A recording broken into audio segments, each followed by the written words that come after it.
मित्रांनो वेलकम. माझं नाव आहे पंकज नांदोकर आणि आपल्या यूट्यूब चॅनलवरती तुमचं सर्वांचं परत एकदा वेलकम आहे. बाळांनो, आज आपण सब किंगडम फॅनेरोगॅम शिकू. आतापर्यंत आपण सब किंगडम क्रिप्टोगॅमचा स्टडी केलेला आहे. क्रिप्टोगॅममध्ये आपण कसे प्लांट स्टडी केले, तर जे बिलकुल सिंपल होते, साधे प्लांट होते, ज्यांना फळं फुलं बिया नव्हत्या, आपण त्यांना सीडलेस प्लांट्स असं म्हटलं. त्याच्यामध्ये थॅलोफायटा, ब्रायोफायटा, टेरिडोफायटा वगैरे होते. तर हे जे प्लांट आहे या पृथ्वीवर सुरुवातीला तयार झालेले हे प्लांट आहे. बघा, हे जे सगळं आपण क्लासिफिकेशन शिकत आहोत प्लांटचं किंवा प्लांट किंगडमचं, तर त्याच्यामध्ये आपण इव्होल्युशनच्या अकॉर्डिंग याची सगळी स्टडी करत आहोत. कारण आपल्याला माहीत आहे, मी आधी पण तुम्हाला सांगितलेलं आहे की या पृथ्वीवर सगळे प्लांट काय एकाच दिवशी तयार झाले नाही, एकाच वेळी तयार झाले नाही. हे सगळं काही या पृथ्वीवर जेवढे काही जीव तुम्हाला दिसतात, जेवढे काही सजीव दिसतात, प्लांट असो ॲनिमल असो, हे सगळे इव्होल्युशनच्या अकॉर्डिंग हळूहळू तयार झालेले आहेत. सगळेच प्लांट काही एकाच वेळी तयार झाले नाही, सगळेच ॲनिमल काही एकाच वेळी तयार झालेले नाही. आधी साधे सिंपल प्लांट या पृथ्वीवर आले आहे ना, जसं की अल्गी, शेवाळ. मग त्याच्यापासून ब्रायोफायटा इव्हॉल्व झाले किंवा तयार झाले. मग आहे टेरिडोफायटा. असे प्लांट आले या पृथ्वीवर जे पहिले बिलकुल सिंपल होते, छोटे होते.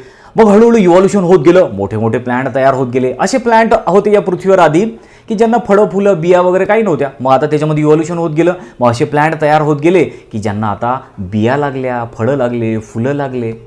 लक्षात येतं ना तुमच्या? तर हे जे सगळं क्लासिफिकेशन आहे बाळांनो, हे पूर्ण जे प्लांट किंगडम तुम्ही शिकणार, तर हे सगळं प्लांट किंगडममध्ये जेवढे काही डिव्हिजन वगैरेचं तुम्ही स्टडी करणार, तर त्याच्यामध्ये तुम्हाला एक गोष्ट लक्षात येईल की हे सगळं इव्हॉल्युशनच्या अकॉर्डिंग क्लासिफिकेशन आहे.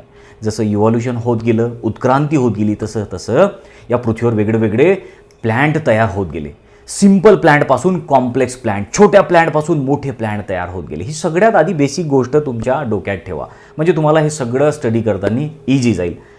तर बाळांनो बघा की सुरुवातीला जे प्लांट होते त्यांना तर कोणत्याही प्रकारच्या बिया वगैरे नव्हत्या. मग आता हळूहळू बिया असलेले प्लांट इव्हॉल्व झाले. बिया नसलेल्यांपासून बिया असलेले, सीडलेसपासून सीड बिअरिंग प्लांट तयार झाले.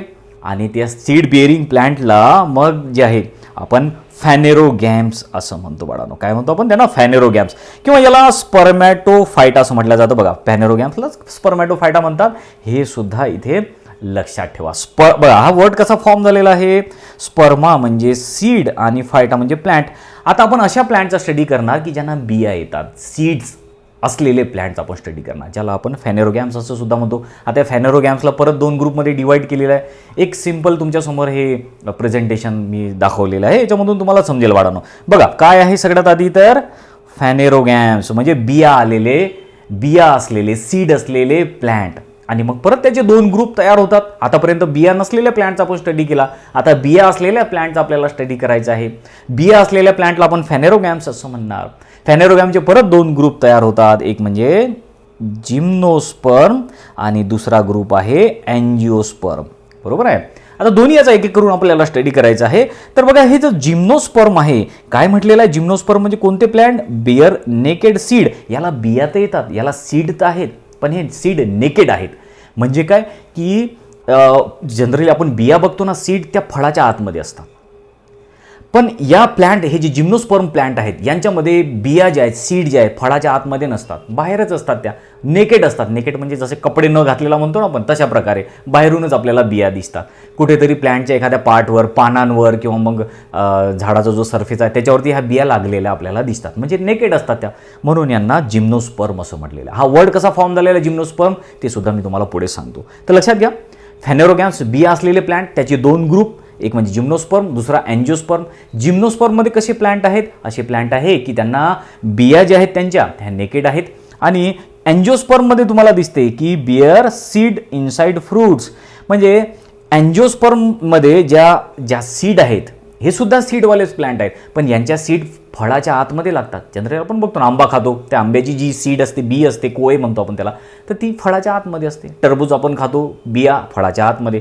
तर फळाच्या आतमध्ये जर बिया असल्या तर तो प्लांटचा कोणता ग्रुप झाला? तो झाला अँजिओस्पर्म. बिया जर फळाच्या बाहेर असल्या तर किंवा नेकेड असल्या तर तो प्लांटचा कोणता ग्रुप झाला? तो जिम्नोस्पर्म. लक्षात घ्या. तर दोन्ही गोष्टीचा आपण एक करून स्टडी करू. दोन्ही डिव्हिजनचा एक करून आपल्याला स्टडी करायचा आहे. सगळ्यात आधी आपण जिम्नोस्पर्मबद्दल काय आहे ते माहिती घेऊ बाळांनो. सगळ्यात आधी तर जिम्नोस्पर्म वर्ड कसा फॉर्म होतो हे आपण बघू. बघा, जिम्नोस्पर्म हा जो आहे हा एक ग्रीक वर्ड आहे. कोणत्या भाषेतला आहे? ग्रीक भाषेतला वर्ड आहे. आणि त्याचा मीनिंग आहे जिम्नोस म्हणजे नेकेड आणि स्पर्मा म्हणजे सीड. म्हणजे नेकेड सीड. जसं मी तुम्हाला सांगितलं, बिया फळाच्या आतमध्ये नाही, बाहेर आहेत, त्या नेकेड आहेत, उघड्या आहेत, त्या डायरेक्टली दिसतात आपल्याला, म्हणून त्याला जिम्नोस्पर्म असं म्हटलेलं आहे. तर जिम्नोस्पर्म ही जी कॅटेगरी आहे या प्लांट किंगडममध्ये किंवा हा जो डिव्हिजन आहे बिलकुल इंटरेस्टिंग आहे, सोपा आहे. आणि इथूनच मग आता बिया असणाऱ्या प्लॅन्टची उत्पत्ती झालेली तुम्हाला दिसते किंवा इव्हॉल्युशन झालेलं दिसते तुम्हाला. इथूनच मग आतापर्यंत आपण बघितले 3 डिव्हिजन, त्याच्यामध्ये कोणत्याही प्रकारच्या प्लॅन्टला सीड नव्हत्या, पण इथून आता सीड हॅबिटवाल्या असे प्लॅन्ट तयार व्हायला लागले की जिथून आता त्यांना बिया येतात. बरोबर आहे ना. तर हे या पृथ्वीवर बिया येणारे पहिला प्लॅन्टचा ग्रुप होता ज्याला आपण जिम्नोस्पर्म असं म्हणतो. आणि जिम्नोस्पर्मचं भरपूर सारं वैशिष्ट्य पाठवून आपण याचे एक एक करून फीचर बघू. या पृथ्वीवर जे सगळ्यात मोठमोठे आपल्याला प्लॅन्ट बघायला भेटतात, एकदम जायंट, खूप मोठे मोठे 200-300 फूट वाढणारे प्लॅन्ट, असे 400-400 फूट वाढणारे प्लॅन्ट, तर हे जिम्नोस्पर्म या ग्रुपमध्ये येतात. लक्षात येते का तुमच्या. आणि हे जिम्नोस्पर्म जे आहे या ग्रुपमधले जे प्लॅन्ट आहेत ते आपण ऑर्नामेंटसाठी सुद्धा वापरतो, म्हणजे शोभीचे झाडं म्हणून वापरतो, त्याचा आपण फर्निचरसाठी वापर करतो, मेडिसिनसाठी वापर करतो, वेगवेगळे तेल त्याच्यापासून आपण बनवतो. तसं हे या ग्रुपमध्ये खूप सारे कामाचे असे आपल्या प्लॅन्ट आहेत. आणि जगातलं सगळ्यात उंच झाडंसुद्धा याच ग्रुपमध्ये आहेत, जसं की सेकोया नावाचं प्लॅन्ट. पुढे मी तुम्हाला माहिती सांगतोच त्याच्याबद्दल. तर बघा, आता सुरुवातीलाच आपल्याला एक माहिती सांगितलेली आहे की हा जो ग्रुप आहे जिम्नोस्पर्म, याच्यामध्ये किती प्लॅन्ट आहेत. आपल्याला सांगितलं की याच्यामध्ये 1000 लिव्हिंग स्पेसीज आहेत या ग्रुपमध्ये. 1000 प्लॅन्ट सध्या तरी आपल्याला बघायला भेटतात. कमी आहे संख्येनं, जिम्नोस्पर्म या ग्रुपमध्ये कमी प्लॅन्ट आहेत, 1000 प्लॅन्ट आहेत. आणि ती 1000 प्लॅन्ट जे आहे हे 70 जेनरामध्ये डिवाईड केलेले आहे. किती? 70 जेनेरामध्ये. हे सुद्धा लक्षात ठेवा, विचारला जाऊ शकतो ऑब्जेक्टिव्ह क्वेश्चन. आणि विशेष म्हणजे की आपल्या भारतामध्ये या 1000 प्लॅन्टपैकी फक्त 53 प्लॅन्ट, 53 प्लॅन्टच आढळतात. आपल्या भारतामध्ये एवढे जिम्नोस्पर्म सापडत नाही, 53च. पूर्ण जगभरामध्ये 1000 जिम्नोस्पर्मच्या वेगळ्या वेगळ्या स्पेसीज आपल्याला सापडतात. म्हणजे 1000 वेगळ्या वेगळ्या असे प्लॅन्ट आहे की जे जिम्नोस्पर्म या कॅटेगरीमध्ये आहेत. त्याच्यापैकी भारतामध्ये 53च आहे आणि 70 जेनेरामध्ये त्या 1000 प्लॅन्टला डिवाईड केलेलं आहे. भारतामध्ये आपण त्याला 53 प्लॅन्टला 16 जेनेरामध्ये ठेवलेलं आहे. 16 जेनेरा आपल्या भारतामध्ये सापडतात. तर ही काहीशी अशी बेसिक माहिती इथे लक्षात घ्या. पुढे आपल्याला काय सांगितलं आहे बघा. आणि तुमच्यासमोर ह्या काही डायग्राम दिसतात, तर हे आपलं बुकमधल्या डायग्राम आहेत. याच्यामध्ये पाईनस ट्री तुम्हाला दिसते, ज्याच्यामध्ये कोण आलेला आहे बघा, पाईनस प्लॅन्ट वगैरे, हे कोण आलेलं आहे त्याला, असे विशिष्ट प्रकारचे कोण. याला मेल आणि फिमेल जे आहेत याच्यामध्ये स्ट्रक्चर डेव्हलप होतात या कोन्समध्ये. बरोबर आहे. खाली तुम्हाला अजून हे सायकस प्लॅन्ट दिसते तुम्हाला, सायकस असं तुम्ही बघितले असेल, शोभेचे झाडं आपण त्याचा वापर करतो शोभेसाठी. तर बघा आता पुढे काय सांगितलं आपल्या याच्याबद्दल, तर most of the gymnosperm are evergreen. जे बरेचसे जे जिम्नोस्पर्म आहेत ते एव्हरग्रीन आहेत, सदाहरित आहेत. काही जे जिम्नोस्पर्म आहेत ते श्रब्स आहेत किंवा ओडी ट्रीज. काही असे झुडपासारखे आहेत, छोटे छोटे आहेत. आणि काही मोठे आहेत, अक्षरशः खूप मोठे आहेत. या पृथ्वीवरचे सगळ्यात मोठे प्लॅन्ट हे जिम्नोस्पर्मच आहे. मी तुम्हाला सांगितलं, काही जिम्नोस्पर्म खूप हाईटला वाढतात, खूप मोठे होतात. आणि काही जिम्नोस्पर्म जे आहेत हे श्रब्स आहेत, असे झुडपासारखे. बरोबर आहे ना. आणि एव्हरग्रीन आहेत. त्याचबरोबर पुढे सांगितलेलं आहे these are a primitive group of flowering plants producing naked seed. तर हा जो आहे फ्लॉवरिंग प्लांटचा हा प्रिमिटिव्ह ग्रुप आहे. सुरुवातीला फ्लॉवरिंग प्लांट या ग्रुपमध्ये तयार झाले. आणि ह्या ग्रुपमध्ये असे प्लांट आहेत की ज्यांना नेकेड सीड येतात. वारंवार मी तुम्हाला सांगितलं नेकेड सीड म्हणजे काय. तर असं सीड की जे फ्रूटच्या आत नाही आहे, फळाच्या आतमध्ये नसलेल्या बिया, जे बाहेरच आहेत त्या कुठंतरी लागलेल्या त्या बिया, झाडाला कुठंतरी बाहेरच त्या बिया लागतात, म्हणून आपण त्यांना नेकेड सीड असं म्हणतो. बरोबर आहे. आता बघा पुढे आणखीन सांगितलेलं आहे they are vascular plants having xylem with tracheids and phloem with sieve cells. आता हे व्हस्क्युलर प्लॅन्ट्स आहेत. हे व्हस्क्युलर प्लॅन्ट म्हणजे काय, असे प्लॅन्ट की ज्यांच्यामध्ये व्हस्क्युलर टिश्यू प्रेझेंट आहे. मोठमोठे आहेत हे प्लॅन्ट. बरोबर आहे. आणि व्हस्क्युलर टिश्यू म्हणजे काय, मी तुम्हाला वारंवार सांगितलं. आता तुम्हाला माहीतच असायला पाहिजे की जसं आता फॉर एक्झाम्पल हे एक प्लॅन्ट आहे. बरोबर, हे प्लॅन्ट आहे. आता याच्यामध्ये पाणी एका ठिकाणाहून दुसऱ्या ठिकाणी न्यायसाठी, अन्न एका ठिकाणाहून दुसऱ्या ठिकाणी न्यायसाठी व्हॅस्क्युलर टिश्यू प्रेझेंट असतात. आणि व्हस्क्युलर टिश्यू कोणते आहेत, एक आहे झायलम आणि फ्लोएम. झायलमचं काम काय आहे, पाणी एका ठिकाणाहून दुसऱ्या ठिकाणी नेणे. खाली समजा बुडातून पाणी शोषून घेतलं रूटनी की ते वरच्या भागापर्यंत पाणी न्यायचं काम कोण करते, कोणते टिश्यू करतात. तर हे जे प्लॅन्ट आहे, फॉर एक्झाम्पल हे प्लॅन्ट आहे. बरोबर आहे. या प्लॅन्टमध्ये असलेले हे झायलम नावाचे टिश्यू एका ठिकाणाहून पाणी दुसऱ्या ठिकाणी नेतात. त्याचबरोबर दुसऱ्या प्रकारचे आणखीन टिश्यू आहे आणि त्याला आपण फ्लोएम असं म्हणतो. फ्लोएम काय काम करतात, तर एका ठिकाणी तयार झालेलं अन्न दुसऱ्या ठिकाणी घेऊन जातात. झाडाच्या पानांमध्ये जर अन्न तयार झालं असेल तर झाडाच्या पानांमधलं अन्न हे रूटपर्यंत पोहोचवण्याचं काम हे फ्लोएम टिश्यू करतात. म्हणून ज्या झाडामध्ये झायलम पण आहे, फ्लोएम पण आहे, म्हणजे आपण मराठीमध्ये त्याला जलवाहिन्या, रसवाहिन्या असं म्हणतो. म्हणजे पाणी एका ठिकाणाहून वाहून न्यायसाठी जलवाहिन्या म्हणजे झायलम, आणि रसवाहिन्या म्हणजे अन्न एका ठिकाणाहून दुसऱ्या ठिकाणी वाहून न्यायसाठी रसवाहिन्या, ज्याला आपण फ्लोएम असं म्हणतो. तर झायलम आणि फ्लोएम प्रेझेंट असले तर ते व्हस्क्युलर प्लांट असतात. तर हे यांच्यामध्ये पण झायलम फ्लोएम प्रेझेंट आहे आणि हे टिश्यू आहेत आणि टिश्यू सेलपासून बनलेले असतात. तर जे झायलम आहे त्या झायलममध्ये कोणत्या सेल आहेत? ट्रकिड्स, आणि जे फ्लोएम आहे त्यांच्यामध्ये स्यू सेल्स आहेत. हे लक्षात घ्या. ठीक आहे. आता पुढे वळू आपण आणखीन काय काय वैशिष्ट्य सांगितलेलं आपल्याला बघा, की जी प्लांट बॉडी आहे त्याला प्लांट बॉडीला स्पोरोफाईट असं म्हटलं. स्पोरोफाईट म्हणजे काय? स्पोर ज्याला येतात ते स्पोरोफाईट म्हणणार आपण. तर ही तुमच्यासमोर डायग्राम दिसते. तर हे पूर्ण प्लांट बॉडी आहे. सायकस हे प्लांट आहे, हे पूर्ण प्लांट बॉडी. याला काय म्हणणार आपण? या पूर्ण प्लांट बॉडीला स्पोरोफाईट असं म्हणणार. काय म्हणणार? स्पोरोफाईट. आता ही स्पोरोफाईट जी आहे ही वेगळ्या वेगळ्या पार्टमध्ये डिवाइड झालेली तुम्हाला दिसते. It is differentiated into root, stem and leaves. आता या पूर्ण प्लांटला काय म्हटलं आपण? स्पोरोफाईट म्हटलं, कारण याला स्पोर येतात म्हणून स्पोरोफाईट. पूर्ण प्लांट जे तुमच्या डोळ्यात दिसते ते स्पोरोफाईट आहे. आणि हे प्लांट कोणत्या किंवा हे स्पोरोफाईट किती पार्टमध्ये डिवाइड झालेलं आहे? तुम्हाला काय दिसते? याचे लीव्स दिसतात, याचं स्टेम दिसते आणि याचे असलेले रूट. तर हे स्पोरोफाईट म्हणजे ही जी प्लांट बॉडी आहे ही 3 पार्टमध्ये डिवाइड झालेली तुम्हाला दिसते. जनरली कोणतेही प्लांट 3 पार्टमध्ये डिवाइड झालेले आपल्याला दिसते.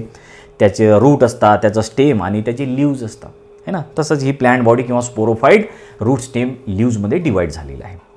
आता पुढे आणखीन सांगितलेलं आहे, the root system is tap root system.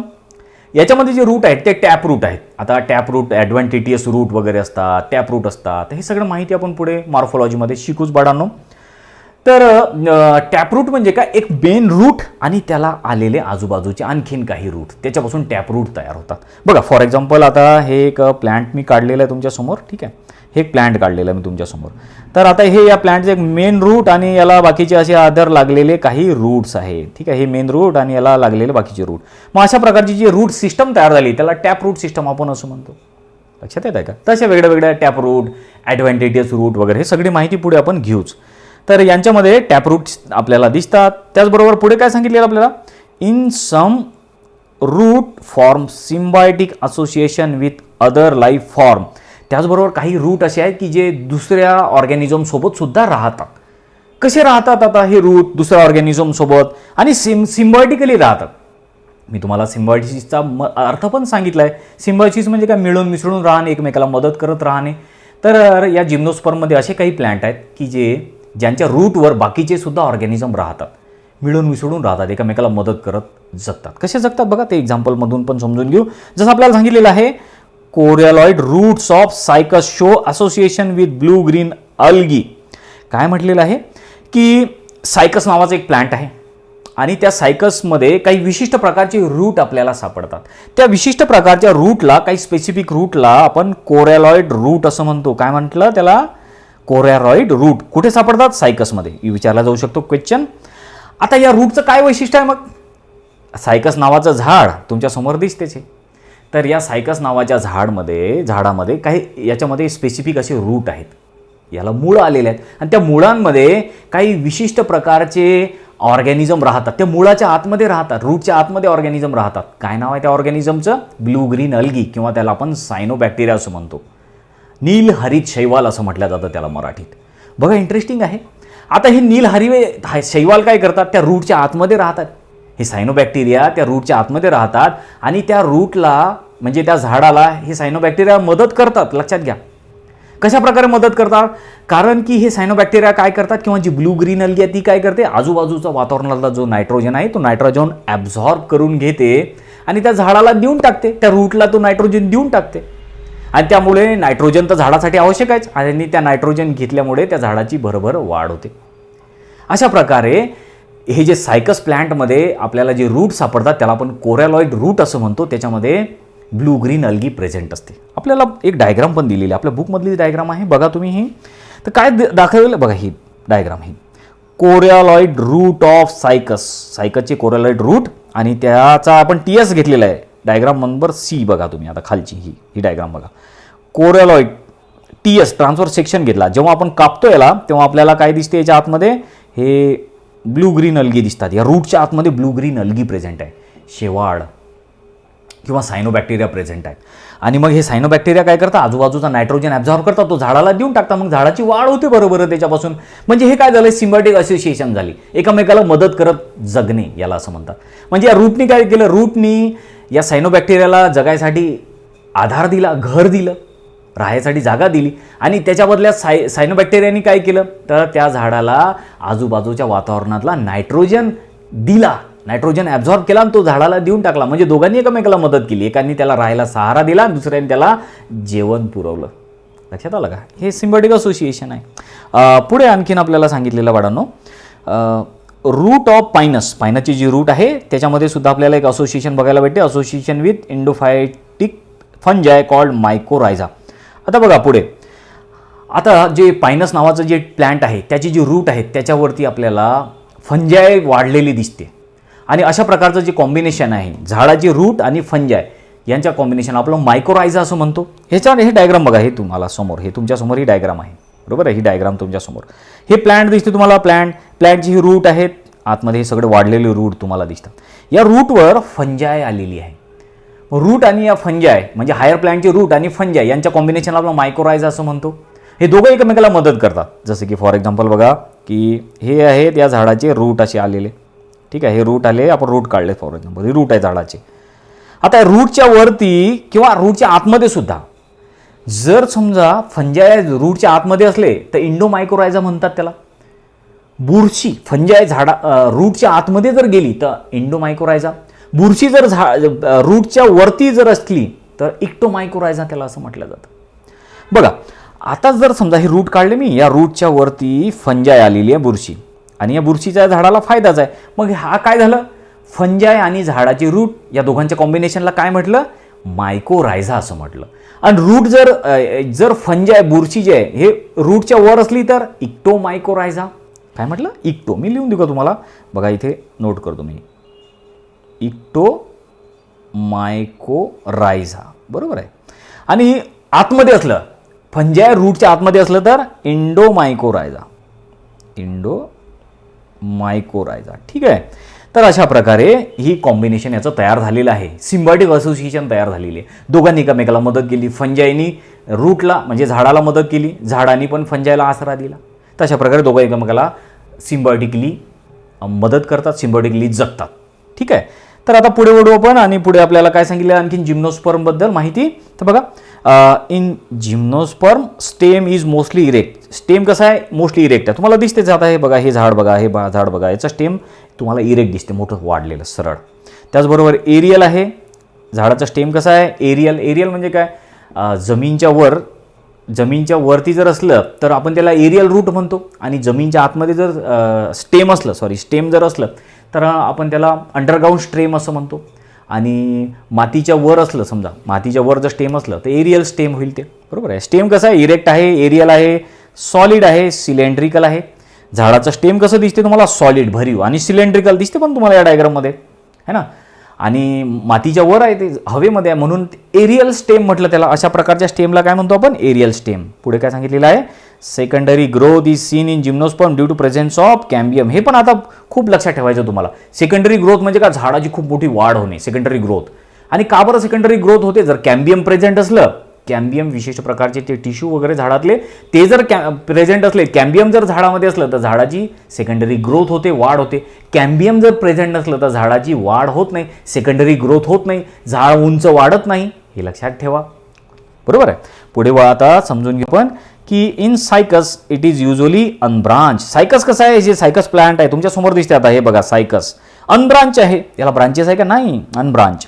आणि त्याचबरोबर पुढे सांगितलेले आहे while in conifer it is branch. जे कोनिफर प्लांट आहेत ते ब्रांच असतात. ही दुसरी डायग्राम तुमच्या समोरची, याला ब्रांचेस आलेले आहे, हे कोनिफर प्लांट आहेत. हे जे आहे हे सायकसचं प्लांट आहे जे अनब्रांच आहे. काही जिम्नोस्पर्म ब्रांचवाले आहेत, काही अनब्रांचवाले आहे, काहींना फांद्या आहेत, काहींना फांद्या नाही. त्याचबरोबर पुढे सांगितलेलं आहे द लीव्ज आर डायमॉर्फिक. यांची लीव्ज कशा आहेत, काही जिम्नोस्पर्मची लीव्ज हे डायमॉर्फिक आहे. डायमॉर्फिक म्हणजे काय बघा, डाय लक्षात घ्या, डाय म्हणजे दोन आणि मॉर्फिक म्हणजे काय, फॉर्म. दोन वेगळ्या वेगळ्या फॉर्ममध्ये लीव्ज प्रेझेंट असणे याला डायमॉर्फिक लीव्ज असं म्हणतात. कोणत्या दोन वेगळ्या वेगळ्या फॉर्ममध्ये लीव्ज प्रेझेंट असतात तर ते पण दिलेलं आहे बघा. एक म्हणजे फॉलिएज लीव्ज आणि दुसरा आहे स्केली लीव्ज. मी नोट केलं बघा, इथं थोडंसं मी याला बॉक्स तयार केलेला आहे. फॉलिएज लीव्ज आणि दुसऱ्या प्रकारचे स्केली लीव्ज, स्केल लीव्ज. तर अशा प्रकारे काही जिम्नोस्पर्ममध्ये दोन प्रकारचे लीव्ज आपल्याला आढळतात, त्याला डायमॉर्फिक लीव्ज म्हणतात. कोणते दोन प्रकारचे? एक म्हणजे फॉलिएज लीव्ज आणि दुसरा स्केली लीव्ज. डायग्राम बघू आपण त्याची, बरोबर आहे. आता बघा की हे जे तुम्हाला दिसते ना बघा, हे सायकस प्लांट ही डायग्राम आहे. हे सायकसचं स्टेम आणि हे फॉलिएज लीव्ज बघा, फॉलिएज लीव्ज अशा प्रकारे फॉलिएज लीव्ज आहे. आणि हे जे दुसरे लीव्ज तुम्हाला दिसतात या डायग्राममध्ये तर यांना स्केली लीव्ज म्हणतात. स्केल सारखे असतात ते, म्हणून याला स्केली लीव्ज. हे स्केली लीव्ज आहेत आणि हे फॉलिएज लीव्ज आहेत. तर अशा प्रकारे झाडांमध्ये काही काही याच्यामध्ये तुम्हाला दोन प्रकारचे हे लीव्ज प्रेझेंट दिसतात, त्याला आपण डायमॉर्फिक लीव्ज असं म्हणतो. आता फॉलिएज लीव्ज कसे आहेत? फॉलिएज लीव्ज हे ग्रीन आहेत, हिरवेगार आहेत, simple needle like and pinnately compound आहेत. आता पिनॅटेली कंपाऊंड वगैरे हे ते आपण पुढे समजून घेऊ मॉर्फॉलॉजीमध्ये. तर फॉलिएज लीव्ज ग्रीन आहे, सिम्पल आहेत, निडल लाईक आहेत, अनुकुचीदार निडल सारखी लीव्ज आहेत. झाडाचे पानं काही एकदम अनुकुचीदार असतात ना तशा प्रकारचे आहेत हे, आणि पिनॅटेली कंपाऊंड आहेत. त्याचबरोबर स्केली लीव्ज कसे आहेत? स्केली लीव्ज स्मॉल आहेत, आपण इथे बघतोय बघा, हे अनुकुचीदार आहेत, हे लीव्ज ग्रीन आहेत हे. आणि हे जे स्केली लीव्ज आहेत हे कसे आहेत? हे स्मॉल आहेत, छोटे छोटे दिसतात ना तुम्हाला स्केली लीव्ज, तर हे स्मॉल आहेत. त्याचबरोबर मेम्ब्रॅनस आहेत अँड ब्राऊन आहेत. कसे आहेत? ब्राऊन. त्याचबरोबर पुढे सांगितलेलं आहे spore are produced by microsporophyll male and megasporophyll female. आता स्पोर तयार होतात याच्यामध्ये, जसं की मायक्रोस्पोरोफिल जे आहे कोन जो असतो या झाडाचा, त्या कोनवर मायक्रोस्पोरोफिल तयार होतात. आणि त्या मायक्रोस्पोरोफिलच्या आत मायक्रोस्पोरेंजी असतात, मायक्रोस्पोरेंजियाच्या आत मायक्रोस्पोर्स असतात, म्हणजे की पोलन ग्रेन्स असतात. तर अशा प्रकारे मेल जो कोन असतो त्याच्यामध्ये मायक्रोस्पोरेंजिया तयार होतात किंवा मायक्रोस्पोर्स तयार होतात. आणि मायक्रोस्पोर्स हे किंवा मायक्रोस्पोरेंजिया हे मायक्रोस्पोरोफिलवर येतात. त्याचबरोबर जे फिमेलचे जे स्ट्रक्चर आहे, जिथं फिमेलचे पार्ट तयार होतात त्याला आपण मेगास्पोरोफिल असं म्हणतो. तर अशा प्रकारे ही काही बेसिकची माहिती आपल्याला याच्याबद्दल सांगितलेली आहे. आणि हे पुढे डायग्राम पण दिलेलं आहे बघा, हा आहे मेल कोन ऑफ सायकस. हा सायकस तुमच्यासमोर ही डायग्राम दिसते, ठीक आहे. तो मी थोडासा बाजूला हटतो, तुम्ही ही डायग्राम बघून. आपल्या बुकमधलीच ही डायग्राम आहे. मेल कोन आहे हा, आणि या मेल कोनला याच्यावरती जे आहे हे मायक्रोस्पोरोफिल याला म्हटलं. काय म्हटलं याला? मायक्रोस्पोरोफिल. या मायक्रोस्पोरोफिलच्या आतमध्ये मायक्रोस्पोर येतात, मायक्रोस्पोरेंजियमच्या मायक्रोस्पोर्स म्हणजे काय की पोलन ग्रेन्स तयार होतात त्याच्या आतमध्ये. आणि हे मेगास्पोरोफिल ऑफ सायकस तुम्हाला दिसते दुसरी डायग्राम, मेगास्पोरोफिल ऑफ सायकस तुम्हाला दिसते ही डायग्राम. ई नंबरची डायग्राम आहे, E megasporophyll of cycas. Megasporophyll म्हणजे काय की फिमेल स्ट्रक्चर तयार होते इथे, याच्यामध्ये ओव्ह्यूल ओव्हरी वगैरे असे पार्ट त्याच्यामध्ये तयार होतात, ठीक आहे.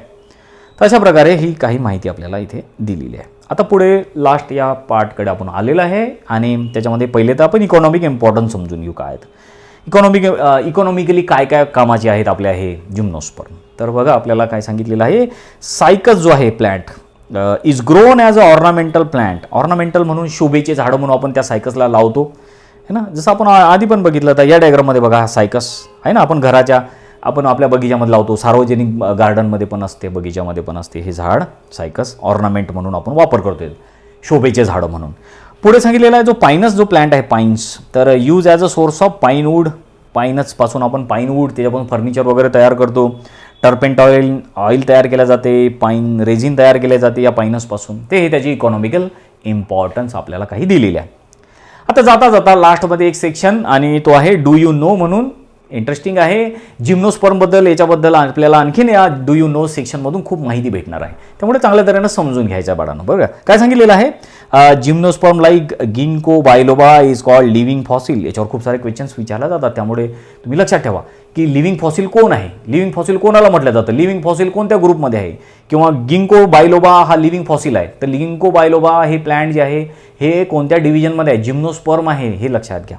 तर गिंको बायलोबा जे लिव्हिंग फॉसिल म्हणून ओळखल्या जाते. आता फॉसिल म्हणजे काय, फॉसिल म्हणजे अवशेष. आता लिव्हिंग म्हणजे जिवंत अवशेष, म्हणजे हे तर काही वर्ड नाही झालं. फॉसिल हमेशा आपण बघतो त्या मेलेले असतात फॉसिल, पण इथे लिव्हिंग फॉसिल म्हणजे काय. बघा हे जे प्लांट आहे गिंको बायलोबा, हे प्लांट आपल्याला जिवंतपणी पण आढळते, सध्या पण ते पृथ्वीवर आहे आणि त्याचबरोबर या प्लॅन्टचे आपल्याला अवशेष फॉसिल पण दिसतात, म्हणून याला लिव्हिंग फॉसिल असं म्हणतात. बघा तुम्ही तुम्हाला याची डायग्राम दाखवतो. बघा ही आहे गिंको बायलोबाची डायग्राम म्हटल्यापेक्षा हे पिक्चर आहे याचं. अशा प्रकारचं प्लॅन्ट बघितलं का तुम्ही? हे गिंको बायलोबा प्लॅन्ट आहे, कामाचं आहे आणि याच्यापासून वेगळे वेगळे आयुर्वेदिक औषधं पण तयार करतात. बघा प्युअर ऑर्गॅनिक गिंको बायलोबा, ही जी तुम्हाला ही बरणी दिसते ना अशी ठेवलेली, तर याच्यामध्ये टॅबलेट आहेत. गिंको बायलोबापासून आयुर्वेदिक टॅबलेट तयार केलेले आहेत आणि या टॅबलेट काय काम करतात त्याच्यावर लिहिलेलं असं बारीक, याच्यात तुम्हाला वाचता आलं तर बघा. सपोर्ट मेमरी लॉस, म्हणजे मेमरी जर गेली कमी झाली तर त्याच्यासाठी गिंको बायलोबाच्या टॅबलेट खातात. त्यानंतर आहे मेंटल फोकससाठी इन्हान्स मेन्स एनर्जी वगैरे पण वाढते, मेंटल अलर्टनेस यांना वाढतो. तर अशा प्रकारे कामाचं प्लॅन्ट आहे गिंको बायलोबा, ज्याला आपण काय म्हणतो लिव्हिंग फॉसिल. तर लिव्हिंग फॉसिलचा अर्थ समजला का तुम्हाला? असं प्लॅन्ट आहे हे की सध्या पण आढळते आपल्याला, जिवंत आहे आणि याचेच फॉसिल पण सापडतात आपल्याला, म्हणून याला आपण लिव्हिंग फॉसिल असं म्हणतो. तर आता लास्टमध्ये आणखीन बघा याचं पुढे काय सांगितलेलं आपल्याला. Gymnosperm vary in their size. Gymnosperm वेगळ्या वेगळ्या साईजचे आहेत. कसे साईजचे आहेत? आपल्याला एक एक्झाम्पल सांगितलेलं आहे. सेकोया नावाचं जे प्लॅन्ट आहे ना, सेकोया सेम्परव्हिरेन्स, हे जे प्लॅन्ट आहे हे जगातलं सगळ्यात उंच प्लॅन्ट म्हणून ओळखलं जाते. यालाच जनरली आपण कोस्ट रेडवूड ऑफ कॅलिफोर्निया किंवा जायंट रेडवूड ऑफ कॅलिफोर्निया असं पण म्हणतो आपण, सेकोया सेम्परव्हिरेन्स या प्लॅन्टला, किंवा शॉर्टमध्ये याला सेकोया पण म्हणतात. सेकोया हे प्लॅन्ट जगातलं सगळ्यात मोठं प्लॅन्ट आहे, जायंट रेडवूड ऑफ कॅलिफोर्निया असं म्हणतात त्याला. हे तुमच्यासमोर हे पिक्चर दिसते, हे जे आहे ना, हे एवढे मोठे जे प्लॅन्ट मी तुम्हाला दाखवलेले हे सगळे सेकोयाचे आहेत. बघा याच्या आजूबाजूला तुम्हाला ह्या खाली हे मुलं खेळताना तुम्हाला दिसतात. बघा हे मुलं केवढे छोटे दिसतात या प्लॅन्टच्या समोर. हे प्लॅन्ट बघा किती मोठेचे मोठे वाढलेले आहेत. बापरे, केवढी मोठी साईज आहे या प्लॅन्टची. माणसं तर याच्यासमोर एवढेसे दिसतात. तर हे जगातले सगळ्यात हायेस्ट उंच वाढणारे टॉलेस्ट प्लॅन्ट आहेत हे. आणि याची हाईट किती वाढू शकते तर आपल्याला सांगितलेलं आहे 366 फीट एवढे सापडतात. ते अमेरिकेमध्ये सापडतात, कॅलिफोर्निया राज्यामध्ये जवळपास जनरली सापडतात आपल्याला अमेरिकेमध्ये हे प्लॅन्ट. आता हे तर झालं सगळ्यात उंच जिम्नोस्पर्म. आणि आता पुढे आणखीन सांगितलेलं आहे आपल्याला Taxodium mucronatum has a girth about 125 feet. एक आणखीन प्लॅन्ट दिलेला आहे. जसं सेकोया सगळ्यात उंच प्लॅन्ट आहे, 366 फूट याची हाईट आपल्याला दाखवलेली आहे, तसंच 125 फीट गर्थ असलेलं एवढं मोठंसं, एवढा मोठा घेर आहे त्याचा. आपल्या 8-10 लोकांच्या हातातही बसणार नाही एवढा मोठा गर्थ आहे याचा, घेरा आहे असा या प्लॅन्टचा, 125 फुटाचा घेरा. आणि त्या प्लॅन्टचं नाव काय? टॅक्झोडियम म्युक्रोनॅटम. त्याचबरोबर आणखीन एक छोटंसं, सगळ्यात मोठं तर बघितलं आपण जिम्नोस्पर्म सेकोया, सगळ्यात छोटं जिम्नोस्पर्म पण दिलेलं आहे आपल्याला. कोणतं आहे? झामिया पिग्मिया असं त्याचं नाव आहे. स्मॉलेस्ट जिम्नोस्पर्म आहे. काय आहे? Smallest gymnosperm. याच फक्त 25 सेंटीमीटर आहे. लक्षात घ्या, आता मी तुम्हाला 2 माहिती सांगितली आहे. एक आहे टॉलेस्ट जिम्नोस्पर्म आणि स्मॉलेस्ट जिम्नोस्पर्म. टॉलेस्ट कोणता आहे? सेकोया, तुमच्या समोरच ते दिसते. आणि सगळ्यात छोटं जिम्नोस्पर्म जवळपास 25 सेंटीमीटरच ते वाढते असं एवढंसं, तर त्याचं नाव काय आहे? झामिया पिग्मिया. आता तुम्हाला मी दाखवतो. बघा हे जे तुमच्यासमोर दिसते ना थर्ड डायग्राम किंवा थर्ड पिक्चर, तर हे झामिया पिग्मियाचं आहे, छोटंसं सगळ्यात छोटं जिम्नोस्पर्म आहे. तर अशी काही इंटरेस्टिंग माहिती बाळांनो आपल्याला इथे दिलेली आहे. तर खूपच इझी आणि खूप इंटरेस्टिंग हा आजचा टॉपिक होता बाळांनो. आणि आजचा हा ग्रुप होता जिम्नोस्पर्म. स्पर्मॅटोफायटा या ग्रुपमधला हे प्लॅन्ट आहे, बिया असणारे हे प्लॅन्टचा आपण हा ग्रुप बघितला. बिलकुल इझी टॉपिक होता बाळांनो. तर आजच्या लेक्चरमध्ये आपण इथेच थांबू. चांगला अभ्यास करा, खूप साऱ्या MCQची प्रॅक्टिस करा आणि नोट्स लिहून काढा, क्वेश्चन लिहून काढा. तर आता इथेच आपण थांबू. Thank you very much.